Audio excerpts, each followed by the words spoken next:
আমার মাইয়াটা গাছ হয়ে গেল, আমি কিছুই করতে পারলাম না। তোর মেয়েরে বাঁচাতে উড়াল পাখির ডিম লাগবে।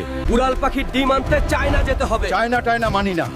আমার মেয়ে সুস্থ করতে যেখানে যেতে হয় আমি সেখান থেকেই উড়াল পাখির ডিম আনবো। চায়না, আমি আসতাছি। উড়াল পাখির ডিম রেডি রাখ।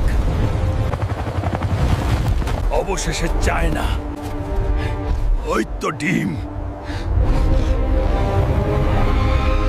ওই পাখি, ডিম দে, নরইলে তোর ডানা ভাঙা দিমু। তোর সাহস তো কম না, আমার ডিম নিতে আসছস। আজ তোরেই আমার বাচ্চার খাবার বানাবো। তোর ডিম ছাড়া আমার মাইয়া সুস্থ হইব না। তোর মেয়েরে বাঁচাইতে গিয়ে আমার সন্তানরে মেরে ফেলবি। না, পাপ দিয়ে আমার মেয়েরে বাঁচাইতে পারবো না। কারো সন্তানের কষ্ট বাড়ায় আমি সুখী হতে চাই না। তোর ভালোবাসা আর সৎ সাহস দেখে